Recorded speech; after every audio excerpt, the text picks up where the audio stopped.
Hey everyone, I'm Kristen. Um, I just wanted to take this opportunity to share with you guys my love of superheroes.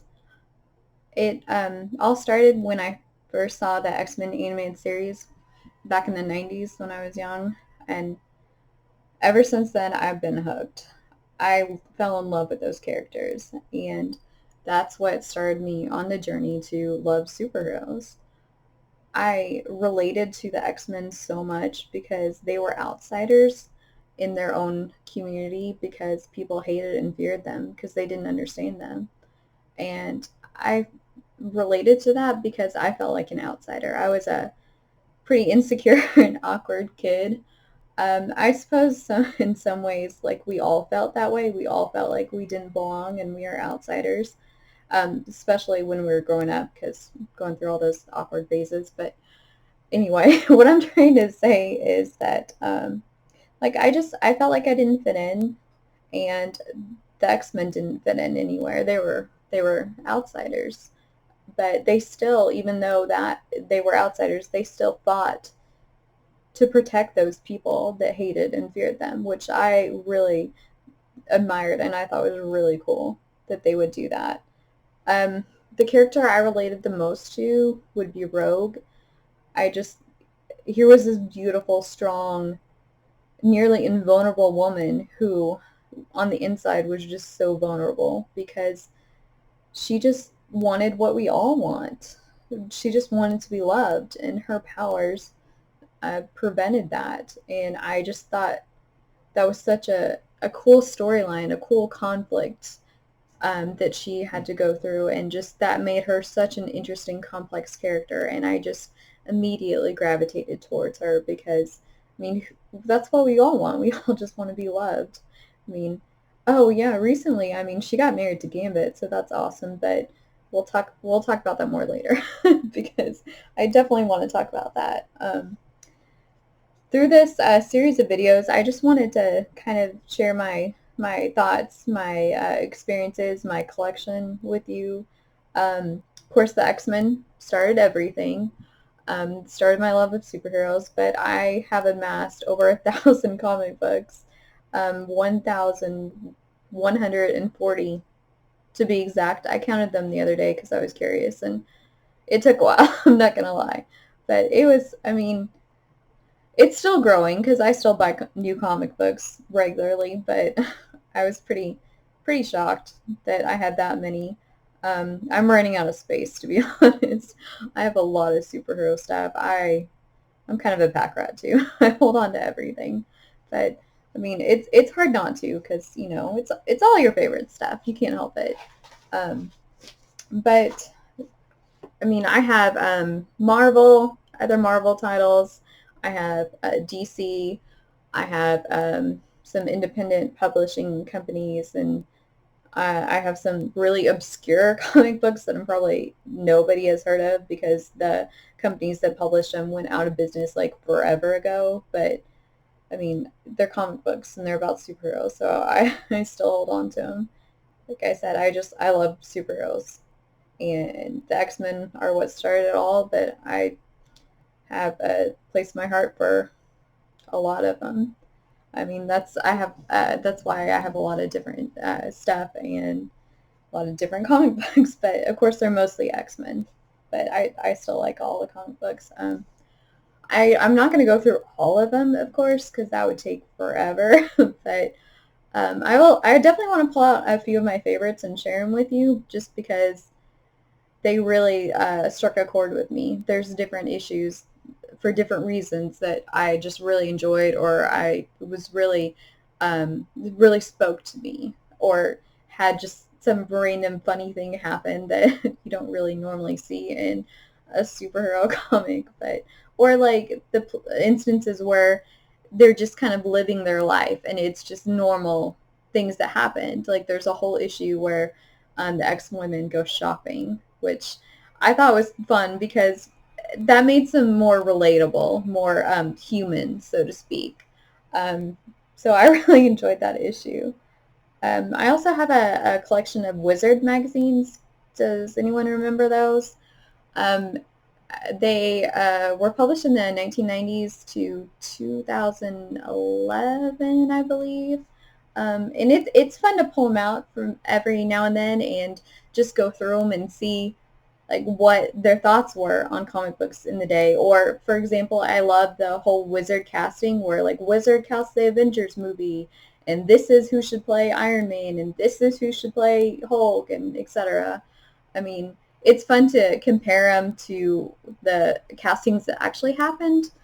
Sometimes they're like really off the mark and you think, oh, no, that wouldn't work. Or sometimes they're pretty close, but nowadays there's so many characters that you just think, I can't imagine anyone else playing, for example, Iron Man. Like Robert Downey Jr. Oh, he is perfect for that part. Or Hugh Jackman, which I mean, in the comic books, Wolverine's supposed to be like 5'3", but I mean, and Hugh Jackson's 6'3", but I mean, it works. Like now, it's so ingrained in us that we can't imagine like anyone else playing that character. So I mean, that's really fun. Like just to go back and look in what was going on in comic books at the time. What did they predict for the future? I just thought that was really fun.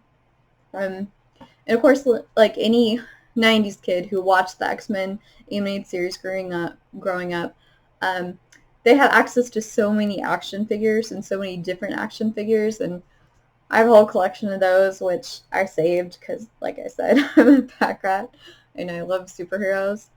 So I'll probably show you those just because they're not as easily accessible today. And there's some really like obscure ones like Storm, Robot Wars action figure, or uh, yeah, there's there's just random ones that, or Water Wars Storm. I mean, they just were trying to sell action figures really, and I bought them, so it worked.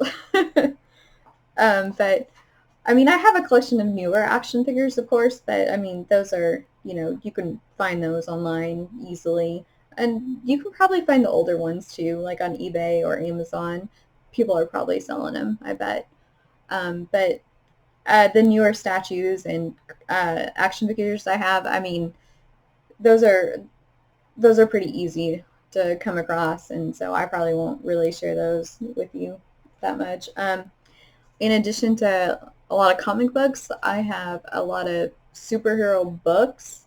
For example, this Costco did this Marvel vault and this DC vault, and it's really cool because it has like reproductions of different things, like a reproduction of a comic book page, or like the invitation to the holiday party, or Stan Lee's columns, just random things like that. And it's really fun. Like I might pull that out for you too. And I have a Spider-Man Magic Eye book. I don't know if you guys remember that, the Magic Eye books, but yeah, I could never see the image that was supposed to be in the squiggly lines. You're supposed to like close one eye and squint really hard and focus on the middle. I could never find him, but I could never see him. But it was Spider-Man, so I had to have it, basically. And I have an X-Men look and find book, which is fun. It's kind of like Where's Waldo, where you find like that, find Wolverine, find Storm, find Professor Xavier, or you find random things, like items, like this robot, and it'll show you a picture, or Cerebro, or Forge's time control device, and those are fun too. Um, let's see. Oh, and I have an X-Men pop-up book, which I read to my nieces the other day. Um, I don't think they actually cared that it was X-Men, but they liked the pop-up book aspect of it. So that was fun to be able to share that with them, because they don't really, I tried really hard, but they don't care about superheroes, but they liked the fact that it was a pop-up book. So for our bedtime story, I got to read something I wanted to read for a change. Um, I also have around Christmas, I have a whole collection of Christmas tree ornaments, X-Men ones, and not just X-Men, but all the superheroes, and I decorate my tree with them, and it's fun. I try to get one of every character at least. I have some, of course, duplicates of characters, but I try to get one of every character, and it just keeps growing because every year, you know, Hallmark comes out with more ornaments, more superhero ornaments, since superheroes are popular nowadays, thanks to the Avengers mostly, I would think.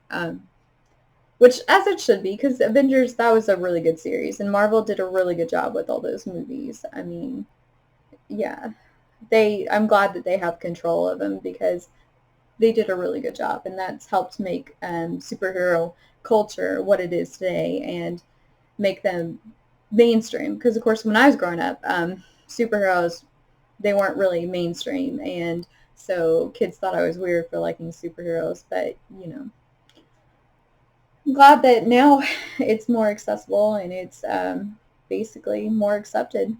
So that's pretty cool. Um, oh, and I also have a collection of X-Men Barbie dolls. Well, not just X-Men, but just superhero Barbie dolls. And so I'll probably do a video about that later. Um, just because, you know, I have a lot of those. I've even have the very first original superhero Barbie that they did. They did the new Barbie superhero princess thing. Not that one, but the original one. This was before they started doing movies and stuff, and like she lights up and stuff. Anyway, so I mean, it was a superhero at the time, and at the time they didn't have any superhero Barbies or anything, so I thought I needed that. Um, oh yeah, and I like to go to comic book conventions, and I like to dress up, and I have a lot of costumes for that. My favorites are Wonder Woman, Rogue, Scarlet Witch, and Katana from Mortal Kombat. But I have a whole trunk full of costumes. I like costumes. If you go to a comic book convention ever, which I highly encourage you to do, you should dress up because it's just a much more fun experience. It's like adds to it. Anyway, thanks for letting me ramble on about superheroes, and I hope you will join me for more videos in the future. Until next time, bye.